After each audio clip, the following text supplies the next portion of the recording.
نعرہ تکبیر، اللہ اکبر، نعرہ رسالت، یا رسول اللہ، شہزاد حضور سیاح ایشیا زندہ باد، خانواد ربانی زندہ باد، نعرہ تکبیر، اللہ اکبر، نعرہ رسالت، یا رسول اللہ.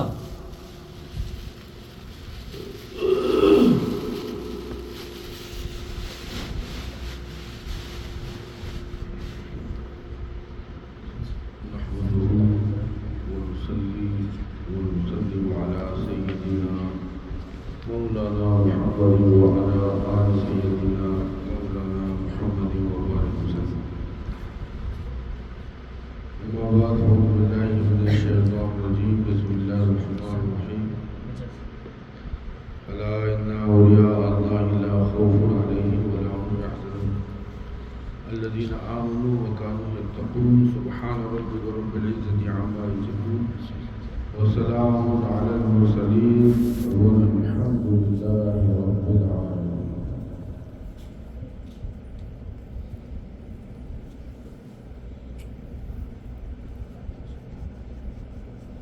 منکر اولیاء خود ہی برباد ہیں. منکر اولیاء خود ہی برباد ہے. رب کے پیاروں کا دربار آباد ہے. سبحان اللہ، سبحان اللہ. فیض ہوگا زمانے کو مظہر جہاں. سبحان اللہ. ساری دنیا وہاں سر کے بل جائے. سبحان اللہ، سبحان اللہ، بے شک سبحان اللہ. دل میں ہر دم تصور رہے شیخ کا. بے شک بے شک. دل میں یہ اسلم صاحب کے لیے وکیل کی طرف سے ایک ہدایت ہے کہ پیر کی تصویر دیوار میں لگانے کے بجائے دل میں لگاؤ. سمجھ رہے؟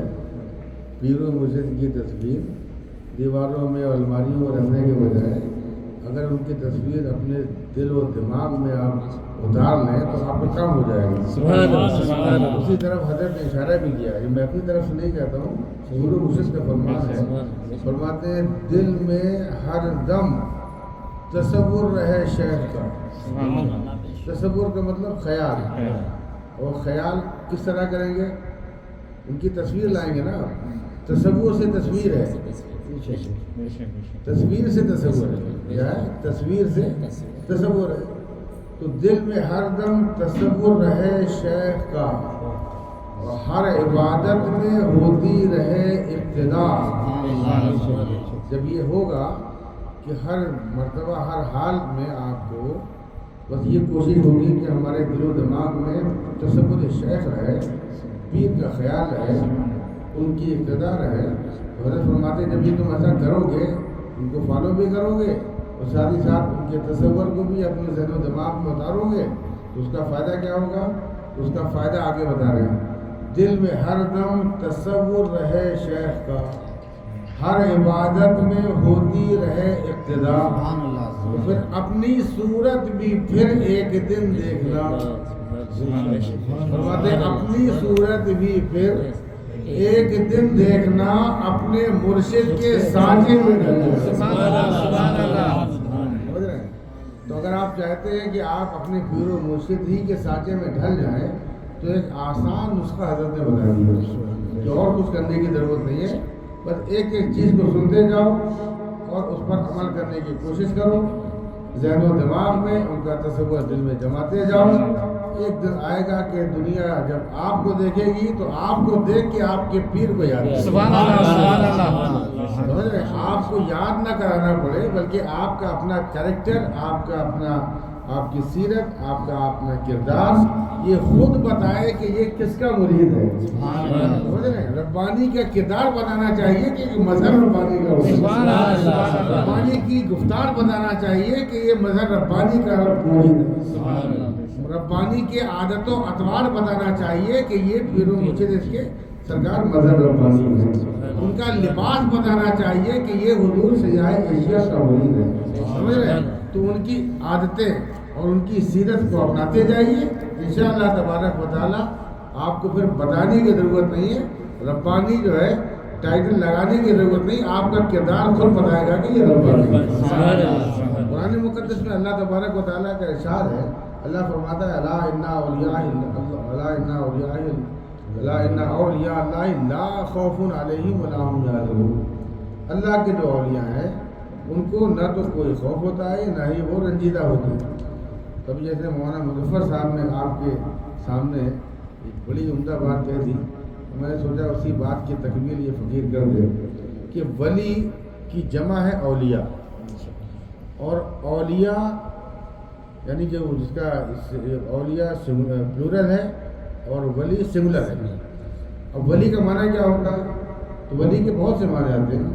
ولی کا معنی مددگار، ولی کا معنی دوست، ولی کا معنی وارث، ولی کا معنی آپ کے قریب، سمجھ رہے؟ اس طرح بہت سارے نام ولی کے آتے ہیں۔ ابھی اس آیت میں کون سا معنی مراد ہے؟ تو یہ معنی دیکھنے کے لیے آگا پیچھے دیکھا جاتا ہے اور آگے پیچھے کے اعتبار سے سمجھا جاتا ہے کہ یہاں پر ولی کا معنی کون سا مراد ہے۔ تو زیادہ تفصیل نہ جاؤں گا، بلکہ یہ سمجھیے کہ یہاں پر مراد جو علماء کرام نے بیان کیا وہ یہ کہ جو قریب کا معنی ہے، جو قریب کا معنی ہے یہ آپ مراد لے لیجیے۔ اب اللہ کا ولی وہ کہ جس کو کوئی خوف نہیں، اس کو کوئی غم نہیں۔ یہ ایسا قول ہے کہ یہ دعویٰ بھی ہے، دلیل بھی ہے۔ دعویٰ کیا؟ دعویٰ یہ کہ اللہ کا جو قریب ہے اسے کوئی خوف نہیں، اسے کوئی رنج نہیں ہوتا، یہ دعویٰ ہو گیا۔ دلیل کیا ہے؟ دلیل بھی یہی آیت، دلیل بھی یہ آیت۔ کیسے؟ دعویٰ یہ کہ اللہ کا جو قریب ہے اس کو کوئی خوف کوئی غم نہیں۔ کیوں؟ کیونکہ وہ اللہ کا قریب ہے۔ سبحان اللہ، سبحان اللہ، کیونکہ وہ اللہ کا قریب ہے، اس لیے کاہے کا خوف اور کاہے کا غم؟ جو اللہ والا ہوگا اس کو خوف ہوگا ہی نہیں۔ ابھی مولانا عبداللہ صاحب نے آپ کو تھوڑی سی ایک جھلک دی کہ آج کل تو حال لوگوں کا یہ ہے کہ بس جس کی ہری پگڑی دیکھی دوڑ پڑے، جس کا جبہ بڑا دیکھا دوڑ پڑے، جس کی بڑی تصویر دیکھی دوڑ پڑے، جس کے ہاتھ میں بڑا مسلح آپ کے عصا دیکھا، ڈنڈا دیکھا تو بس دوڑ پڑے۔ یہ نہیں دیکھتے کہ اس کا کردار کیا ہے، اس کی سیرت کیا ہے، اس کا طریقہ کیا ہے، نبی پاک کی سنت پر عمل ہے کہ نہیں ہے، کوئی مطلب نہیں۔ بس بڑا جبہ قبہ دیکھا اور چل دیا اور سمجھ گیا کہ صاحب یہ اللہ والے۔ ایک بات بتا دوں، مارکیٹ میں ڈپلیکیٹی اسی کی آتی ہے جس کی ڈیمانڈ ہوتی ہے۔ سبحان اللہ، سبحان اللہ، بے شک، سبحان اللہ۔ مارکیٹ میں ہمیشہ یاد رکھیے کہ ڈپلیکیٹ مال کب آئے گا؟ اسی کا آئے گا جس کی ڈیمانڈ ہوگی۔ اب یہ ڈیمانڈ کس کی ہے؟ ڈیمانڈ در حقیقت اللہ والوں کی، ڈیمانڈ ہے اللہ والوں کی، اور وہ ہونا بھی چاہیے کیونکہ قرآن کا حکم ہے۔ پیارے آقا صلی اللہ علیہ وسلم نے فرمایا علماء ورثۃ الانبیاء، یہ جو علماء ہیں، یہ جو اللہ والے ہیں، یہ نبیوں کے وارث ہوا کرتے ہیں، کیونکہ وہ کام جو نبی کیا کر رہے تھے، جو نبی فرما رہے تھے، جو کام کر رہے تھے، جو ذمہ داری انجام دے رہے تھے، ان کا پردہ فرمانے کے بعد اب وہ کام آگے بڑھنا چاہیے کہ نہیں بڑھنا چاہیے؟ وہ مشن اللہ کا اور اللہ کا پیغام اور اللہ کی جو ہے ہدایت اور اللہ تبارک و تعالیٰ کی شریعت اور ان کے مذہب کا کام، بولیے آگے بڑھنا چاہیے کہ نہیں؟ اب جو بڑھنا چاہیے اس کو بڑھائے کون؟ تو بڑھانے والوں کے لیے اللہ پاک نے ایک انتظام فرما رکھا ہے کہ نبی پاک کو ظاہری طور پر کل نفس ذائقۃ الموت کے تحت ان کو بھی پردہ فرما دیا۔ آقا کائنات اس وقت ہمارے پیارے آقا پردے میں ہیں، لیکن ان کا مشن چلنا چاہیے، ان کا جو مشن ہے وہ چلنا چاہیے آگے، اور اللہ کا جو پیغام ہے وہ آگے بڑھنا چاہیے، پروموٹ ہونا چاہیے، دین پھیلنا چاہیے۔ تو اس کے لیے ذمہ داری لگائی گئی ہے اللہ والوں کو، اور علماء کرام کو یہ ذمہ داری دی گئی۔ اسی طرح پیارے آقا نے ارشاد فرمایا کہ یہ جو علماء ہیں، یہ عالم دین وہ نبیوں کے وارث ہیں۔ سبحان اللہ۔ جب نبیوں کے وارث ان کو بنا دیا گیا تو قوم کو بتانے کا مطلب کیا ہے؟ ادھر یہ بھی کہا گیا کہ جو اللہ والے ہیں، جو علماء ہیں، یہ نبیوں کے وارث ہوتے ہیں، اور ادھر قرآن پاک میں اللہ نے فرمایا یا ایھا الذین آمنوا کونوا مع الصادقین، اے ایمان والو سچوں کے ساتھ رہو۔ سبحان اللہ۔ یہ بھی فرمان الہی، سچوں کے ساتھ رہنے کا آرڈر اللہ تبارک و تعالیٰ نے دیا۔ ادھر آرڈر دیا، ادھر اللہ نے دنیا میں کچھ بندوں کو سچے بنا کے بھیج دیا، ان کو ولی بنا دیا۔ ادھر ولی بنانے والا بھی وہ پاک بے نیاز ہے، ادھر بندوں کو ولیوں سے قریب کرنے والا بھی وہی پروردگار ہے۔ تو اسی کا کرم ہے۔ اب اس نے یہ انتظام فرمایا تو اب ہم آپ کے لیے لازم ہو گیا، ضروری ہو گیا کہ ہم کو چاہیے کہ ہم جو ہے اچھوں کی صحبت اختیار کریں، اللہ والوں کی صحبت اختیار کریں. اور بھائی خاص طور پہ ہندوستان میں اور پاکستان میں یہاں کے لوگوں کے اندر تو اللہ والوں سے محبت بالکل ان کی گھٹی میں پڑی ہوئی ہے، سمجھ رہے ہیں؟ بغیر اللہ والوں کی صحبت اختیار کیے، ان کا دامن تھامے، ان کی گزر بسر ہو ہی نہیں سکتی. کیوں؟ کیونکہ وہ ہندوستانی مسلمان جو ہیں، جو پاکستانی مسلمان ہیں، وہ جانتے ہیں کہ ہمارے اوپر اگر احسان ہے سب سے بڑا تو وہ احسان ہے ہمارے اوپر نبی پاک کے صدقے میں اللہ والوں کا. آپ ہی بتائیے ہندوستان میں کتنے نبی آئے اسلام کو پھیلانے کے لیے؟ بولیے کتنے نبی آئے، کتنے رسول آئے ہندوستان میں؟ وہ آئے تو وہ خالی اترے تھے، بس خالی اترے تھے. وہ بھی کچھ لوگوں کے کہنے کے مطابق سراندیپ کے پہاڑوں پہ آپ کا قدم ہے، بس اتنا ہی. باقی تبلیغ کس نے کی؟ تو تبلیغ کے لیے آپ غور کریں، اسلام آج جتنا بھی پھیلا ہوا ہے، کس قدر اسلام پھیلا ہے ماشاءاللہ. کفرستان ہندوستان کے اندر آپ کا یہ حال ہے کہ ہر گھر میں نہیں تو کم سے کم ہر 2-4 گھر کے بعد آپ کو مسلمان مل جائیں گے. تو اتنا زیادہ جو اسلام پھیلا، اس میں کس کا احسان؟ صحابہ کرام کے بارے میں علماء کرام کہتے ہیں، بعض علماء کہتے ہیں کہ کوئی صحابی بھی نہیں آیا. بعض کے نزدیک کچھ صحابی ہیں لیکن سب کا اتفاق نہیں ہے اس میں. یہ جو 4 صحابہ ملتے ہیں ہندوستان میں، حضرت تمیم انصاری رضی اللہ تعالیٰ عنہ، حضرت عکاشہ رضی اللہ تعالیٰ عنہ، حضرت مالک بن دینار رضی اللہ تعالیٰ عنہ، اس طرح کے جو 4 صحابہ ملتے ہیں، اس میں بھی اختلاف ہے.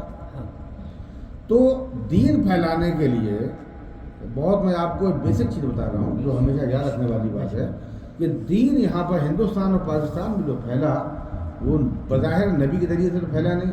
کوئی نبی بھی نہیں آیا، کوئی رسول بھی نہیں آیا، کوئی صحابی بھی نہیں آیا. اب کون بچے؟ آپ کو ماننا پڑے گا اللہ والے اور یقیناً اللہ والوں کو بھیجا گیا. سرکار حضور خواجہ غریب نواز رضی اللہ تعالیٰ عنہ، ان کو عطائے رسول کہا جاتا ہے. عطائے رسول کا مطلب یہ ہے کہ اللہ کے پیارے رسول کی عطا ہے ہندوستانیوں کے لیے. پیارے آقا نے فرمایا کہ مجھے ہند سے محبت کی بو آتی ہے، مجھے ہند سے وفا کی بو آتی ہے. پیارے آقا نے فرمایا تو ہند سے وفا کی بو آتی ہے. تو آقا کا یہ فرمان، اور دوسرا یہ کہ معین الدین تم آئے ہو یہاں پر، اب تمہاری ڈیوٹی ہے کہ تم جاؤ ہندوستان، اور ہندوستان میں جا کے میرے امتیوں کو دین کی باتیں بتاؤ، اسلام پھیلاؤ. اسی وجہ سے ہندوستان کی زمین میں جتنا زیادہ اسلام حضور سرکار خواجہ غریب نواز سے پھیلا، کسی سے بھی نہیں. سبحان اللہ. بعض علماء فرماتے ہیں کہ 1 لاکھ 2 لاکھ نہیں، 90 لاکھ لوگوں کو، 90 لاکھ لوگوں نے کلمہ پڑھا ہے حضور سیدنا سرکار خواجہ غریب نواز رضی اللہ تعالیٰ عنہ کے درس مبارک. سبحان اللہ. ابھی آپ لوگ خود دیکھ لیجیے، سیدوں کو چھوڑ دیجیے، جو پیور سید ہیں ان کی جو نسل چلی آ رہی ہے پیارے آقا سے، سادات کو چھوڑ کر باقی جتنے بھی اس وقت ہندوستان میں مسلمان ہیں، اگر آپ غور کریں گے تو 400 سال پہلے، 600 سال پہلے، 700 سال پہلے اگر آپ پتہ کریں گے تو معلوم ہو جائے گا کہ 600-700 سال پہلے آپ کے باپ دادا وہ مسلمان نہیں تھے، وہ کافر تھے. تو ان کے ذریعے سے اسلام منتقل ہوتے ہوتے آج الحمدللہ ہمارے ہاتھ میں مسلمان جیسی، اسلام جیسی قیمتی دولت ہمارے پاس ہے.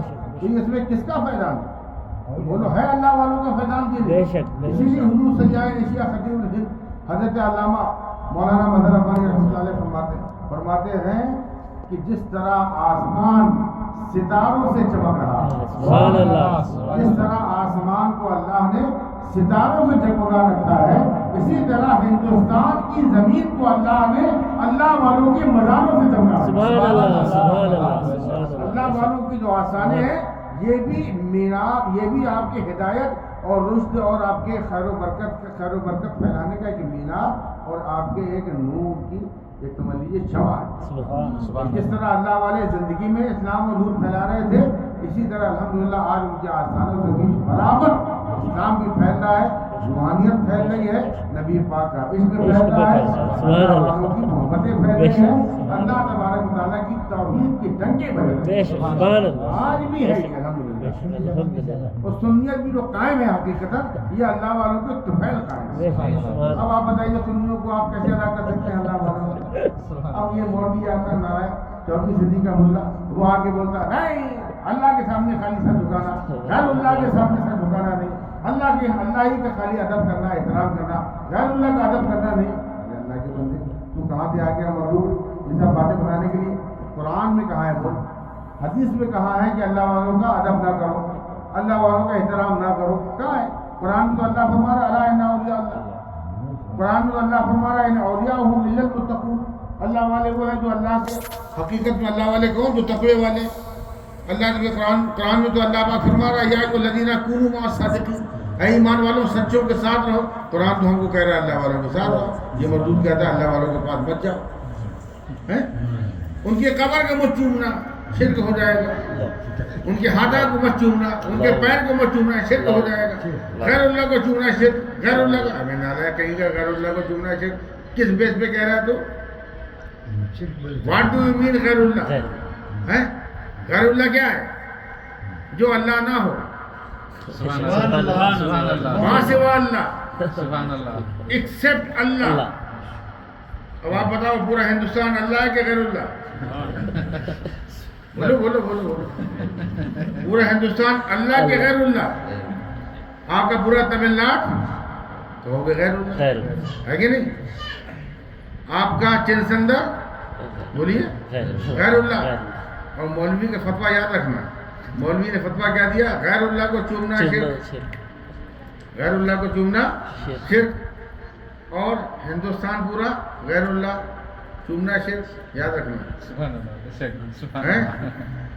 آپ کا تمل ناڈو غیر اللہ چومنا شرک ہے. اور سمجھتے چلے آئیے تو آپ کا چنسندر غیر اللہ چومنا شرک. اور سمجھ آئیے آپ کا یہ محلہ غیر اللہ. اور سمجھیے آپ کا گھر غیر اللہ، آپ کے بیوی بچے چومنا شرک. ان نالائقوں کو ہوگا گیا، ان احمقوں سے کہو تو ہم کو کہتے ہو غیر اللہ کو چومنا شرک ہے. ابھی بغیر چومے تیرا کام ہی نہیں بنتا. مردود سارا کام کرتا بھی جاتا اس کے بعد فتوے بھی لگاتا جاتا. نہیں غیر اللہ کو نہیں چومنا چاہیے، غیر اللہ کو نہیں چومنا چاہیے. یہ بچہ ویسے ہی ہو گیا. میں تو یہ کہوں گا پہلے یہ شرک ہوتا ہے اس کے بعد بچے ہو گئے.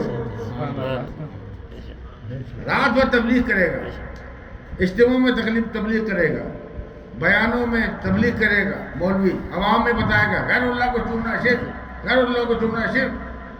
رات بھر تقریر کی، رات میں آیا 2 بجے، اس کے بعد پڑھ کے سو گیا. سونے کے بعد صبح اٹھا تو خود تو نماز پڑھ لی، بیگم سو رہی ہے. سمجھے آپ؟ وضو کر دیا، بیگم سو رہی ہے. 2 رکعت سنت پڑھ لی، بیگم سو رہی ہے. فرض پڑھ لی، بیگم سو رہی ہے. یہاں تک کہ سورج نکل آیا، بیگم سو رہی ہے. گھر والوں کو پڑھا پاتے نہیں، گھر والوں کو پڑھا پاتے نہیں. باہر والوں کو معلوم نہیں کس منہ سے لے کے نکلتے. اب صاحب ادھر نکلنے کا ارادہ کیا، بچہ رونے لگا. ایک مثال ہے، بچہ رو رہا ہے. اب بچے نے جب چیخا چلایا تو بیگم اٹھی. اب جب بیگم اٹھی تو بیگم بھی وہ کیا تھی؟ وہ بم تھی. غصے میں جلال میں آئی، کہا یہ بچہ رو رہا ہے، سوال تو نہیں بنتا. اس نے کہا نہیں چائے پلاؤ. کہا چائے پینا تو پہلے بچے کو سنبھال، پہلے بچے کو چپ کرا پھر چائے بناؤں گی. پتہ چلا مولوی صاحب کا حال یہ ہے کہ غیر کو تو چھوڑو، گھر والوں کو نماز پڑھا پاتے نہیں، معلوم نہیں کس منہ سے باہر نکلتے ہیں.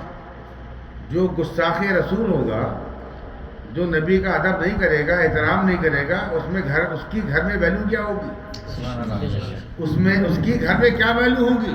اب آپ دیکھو نا کہ باہر والوں کو نبی سے دور کرنے میں لگا ہے مردود، اور نبی کا ادب کرنے سے روکتا ہے. اس کا حشر دیکھو کیا ہے کہ خود اس کی بیوی ادب نہیں کر رہی، اس کے خود کے بچے ادب نہیں کر رہے. خیر اب عورت کہتی ہے پہلے بچے کو سنبھال، چپ کرا، پھر میں چائے پلاؤں گی. اب مولوی صاحب نے دیکھا کہ بغیر چپ کرائے چائے ملے گی نہیں. اٹھایا بچے کو لیا، باہر نکلے. اب اس کے بعد وہ بچہ کائے کو چپ ہوتا ہے، چیخ رہا ہے، چلا رہا ہے، رو رہا ہے. بچہ چپ ہونے کا نام نہیں لیتا. اب یہ مولوی صاحب گئے, آگے جا کے چوراہے پہ ایک دکان میں گئے, دکان سے ایک پارلے جی کے بسکٹ لیا, پاکٹ پھاڑا, ایک بسکٹ بچے کے منہ میں ٹھوسا, اور جیسے بچے کے منہ میں گیا تو وہ بچہ جو ابھی رو رہا تھا, جس کی وجہ سے چہرے میں لالی تھی, جیسے ہی وہ بسکٹ اس کے منہ میں گیا اور بسکٹ جب گھلا تو بچے کو چین سکون ملا, تو وہ جو چہرے میں ہریالی تھی, جو لالی تھی, وہ لالی ہریالی میں بدل گئی اور بچہ روتے روتے مسکرانے لگا. اور جیسے ہی بچہ مسکرایا تو وہ مولوی اس کے باپ تھا, تو باپ کی شفقت جوش میں آئی, فوراً اس نے بچے کو اپنے گلے سے لگایا اور لگا کہ یہ گال چوما, وہ گال چوما, اور ابھی ٹھڈی چوم رہا تھا اور ایک سنی دیکھ رہا تھا. سبحان اللہ. وہ ٹھڈی چوم رہا تھا کہ ایک سنی دیکھ رہا تھا. اس نے کہا مولوی صاحب کل رات بھر شرک, گھر اللہ کو چومنا شرک, گھر اللہ کو چومنا شرک, اور رات سے ابھی چند گھنٹے ہوئے ہیں, 6 گھنٹے بھی تو اپنے آپ کو روک نہیں پایا. رات بھر شرک شرک بولتا, آج خود ہی عمل کرتا ہے. یہ شرک کیا جائز ہے؟ جیسے ہی کہا تو اس نے دیکھا تو فوراً اپنے آپ کو مولوی نے بچانا کہا, تو بچا کے کہنے لگا, کہنا سن, یہ میرا بچہ ہے, یہ میرا جگر کا ٹکڑا ہے, یہ میرا لال ہے, لہذا میں اس کو محبتاً چومتا ہوں, محبتاً. سبحان اللہ, سبحان اللہ. میں چومتا ہوں اس کو محبتاً. تو سنی کو موقع مل گیا. سنی نے کہا واہ صاحب واہ, تو چومے تو محبت ہے, تو چومے تو محبت ہے, تو ہم چومے تو شرک ہے. سن مولوی, جس طرح تو اپنے آپ کو بچا رہا ہے اور بچے کو چوم کے کہتا ہے کہ محبتاً چومنا جائز ہے, تو جب محبتاً چومنا جائز ہے تو سن ہم محبتاً بھی چومتے ہیں اور عقیدتاً بھی چومتے ہیں. سبحان اللہ, سبحان اللہ. نعرہ ہم تکبیر. محبت میں بھی چومتے ہیں اور عقیدت میں بھی چومتے ہیں. جب بچے کو چومتے ہیں تو وہ چومنا محبت ہوتا ہے, جب بیوی کو چومتے ہیں تو وہ چومنا محبت ہوتا ہے, اور جب اللہ والوں کو چومتے ہیں تو وہ محبت نہیں بلکہ عقیدت. سبحان اللہ, سبحان اللہ. علماء کو چومنا, ان کے ہاتھ کو چومنا, ان کے پیر کو چومنا, یہ سب کے سب عقیدت ہے. اور گھر والوں کو چومنا محبت ہے, نہ یہ شرک ہے نہ وہ شرک. سبحان اللہ, سبحان اللہ. دوسری لفظ میں اس نے مولوی نے کہا کہ تم غیر اللہ کو ہم اس لیے چومتے ہیں, سبحان اللہ. غیر اللہ کو ہم اس لیے چومتے ہیں کہ تاکہ تجھے معلوم ہو جائے کہ یہ خدا نہیں ہے. سبحان اللہ, سبحان اللہ. جو خدا ہوتا ہے وہ جسم سے پاک, جو خدا ہوتا ہے وہ زمانے سے پاک, جو خدا ہوتا ہے وہ مکان سے پاک, جو خدا ہوتا ہے وہ ہاتھ پیروں سے پاک, جو خدا ہوتا ہے وہ آنکھ اور کان سے پاک, جو خدا ہوتا ہے وہ ہم جیسے لوگوں سے پاک. جب اللہ کا, میں تو اس کو 1,00,000 روپے دوں گا, ذرا خدا کی قدم کر کے دکھا, 1 کروڑ دینے کے لیے تیار ہو, چل خدا کے ہاتھ چوم کے دکھا. چوم پائے گا؟ کیوں؟ جواب ہی آئے گا, خدا کے ہاتھ ہے ہی نہیں, خدا کے پیر ہے ہی نہیں, خدا جسم سے پاک, خدا گھر کے اندر آ ہی نہیں سکتا. کیا اس کو محدود کر نہیں سکتے؟ وہ جسم سے پاک, زمانے سے پاک, مکان سے پاک. یہ اللہ والوں کو ہم اسی لیے چومتے ہیں. سبحان اللہ, سبحان اللہ. ہم اسی لیے چومتے ہیں کہ سب سے بڑی بات تو یہ کہ دیکھو اللہ والے کو ہم نے زمین کے اندر کر دیا, سبحان اللہ. ہم نے اس کے لیے گھر بنایا اور چوہدی بنائی, اس کے بعد عمارت بنائی, اور اس کے اندر وہ ہے جو مکان کے اندر آ جائے وہ خدا کیسے ہو سکتا ہے؟ سبحان اللہ, سبحان اللہ. جو مکان کے اندر وہ خدا ہو کیسے سکتا ہے؟ تو کھوپڑی میں تیرے آتی ہے نہیں. مفتی میں ہمیں بھولے بھالی سنیوں کو بیٹھاتا ہے. تو کہنے کا مطلب یہ ہے کہ مفتی مولانا عبداللہ صاحب نے پہلے بتا دیا, طلب العلم فریضۃ علی کل مسلم و مسلمہ, کہ علم دین سیکھنا مسلمان مرد اور عورت پر فرض ہے. کیوں؟ علم ہوگا تو آپ بہکنے سے بچ جائیں گے, علم ہوگا تو اپنے ایمان کی اصلاح کر پائیں گے, علم ہوگا تو اپنے عقیدے کی حفاظت کر پائیں گے, علم ہوگا تو اپنے گھر والوں کو سدھار پائیں گے. علم دین اگر ہوگا تو اپنے آپ کو بھی سدھاریں گے, اپنے ماحول کو بھی سدھاریں گے, اپنے گھر والوں کو بھی سدھاریں گے. جب علم ہی نہیں ہوگا تو کیا ہوگا؟ کوئی بھی آئے گا کچھ بھی کہہ کے چلا جائے گا, آپ کے پاس علم ہے نہیں, جو جیسا کہے گا ویسے مانتے چلے جاؤ گے.